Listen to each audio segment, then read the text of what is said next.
भाई जो गुरु वचन पे डट गए, कट गए फंद 84 के। कंप्लीट ज्ञान तो सन 1994 से आकर सतगुरु रामपाल जी ने दे दिया, उस परम सत्ता ने दे दिया। उनके अलावा कोई परमात्मा नहीं, कोई परमेश्वर नहीं। ये काल, ये राजा 21 ब्रह्मांड का ज्योति निरंजन, ये उसी कबीर परमात्मा सतगुरु रामपाल जी का बेटा है। और हम सभी जितने भी यहाँ पर फंसे हुए हैं, इंसान हो या जितने भी 84 लाख योनियों में प्राणी हैं, हम सभी उसकी आत्मा हैं। और आत्माओं को केवल परमात्मा ही आकर बाहर निकाल कर ले जा सकता है। आत्मा आत्मा का कभी उद्धार नहीं करवा सकती। तो बहुत सारे लोग, दुनिया भर के लोग उस परमात्मा के निमित्त बनेंगे, नई नई बातें करेंगे। तो यदि आप भगत भाई बहन जिनको सच्चे परमात्मा की शरण प्राप्त हो चुकी है, जिनको कंप्लीट भक्ति का कोर्स प्राप्त हो चुका है, आप भाई बहन सावधान रहना। तरह तरह के लोग मार्केट में आएंगे और कहेंगे मेरे चेहरे की तरफ देखो, जरा गौर से देखो, आपको क्या नजर आता है? क्या आपको नहीं लगता मैं परमात्मा हूं? और हम उनके चेहरे की तरफ देखेंगे, मन में तरह तरह के विचार उत्पन्न होंगे, क्योंकि मन कौन है? काल। ये हमें पतिव्रता धर्म से नीचे गिराने का प्रयास करेगा। वो कहेंगे कि आज दुनिया दुखी है, अगर सुख चाहते हो तो मैं आपको ये क्रिया बताता हूं, आप ऐसा कर लो, आप ये फोटो को देख लो, इस फोटो को देखने के बाद आपको दोबारा जन्म होगा ही नहीं। बहुत सारे लोग आपको अब धीरे धीरे मिलेंगे इस प्रकार के, लेकिन उनके पास सिर्फ आधा अधूरा ज्ञान होगा, उनका अपना कोई अनुभव नहीं होगा, उनका रिमोट काल के हाथ में होगा, ज्योति निरंजन के हाथ में होगा।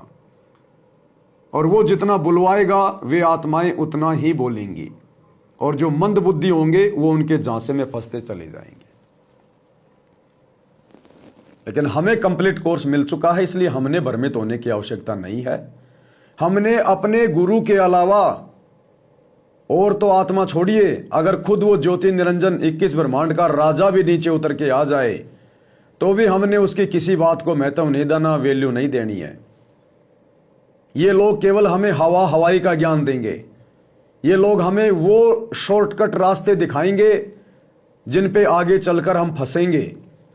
परमात्मा ने हमें कंप्लीट विधि बता दी है, कंप्लीट कोर्स दे दिया है। लेकिन काल तो अपना काम करेगा ना, उसका तो काम है आत्माओं को फंसाना, भ्रमित करना, मन में शंका पैदा करना।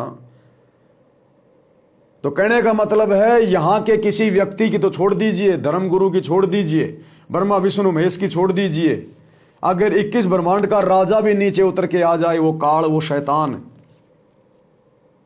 तो भी हमने उसकी बातों को नजरअंदाज कर देना है कि भाई साहब चल दो हमारे सामने से, हमें आपके ज्ञान की आवश्यकता नहीं है।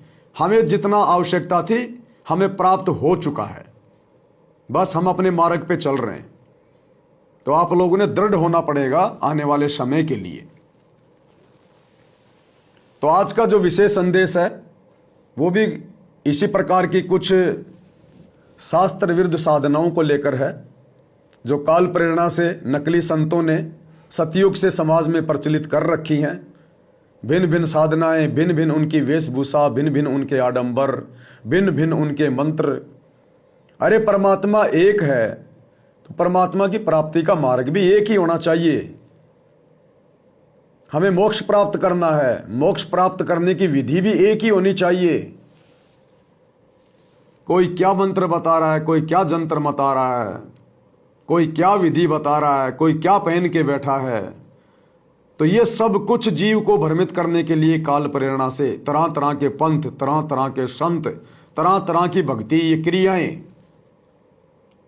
ये केवल हमें काल के मुख तक ले जा सकती हैं, हमें परमात्मा के घर में नहीं ले जा सकती। जो गुरु वचन पे डट गए, कट गए फंद 84 के, कट गए फंद 84 के, कट गए फंद 84 के।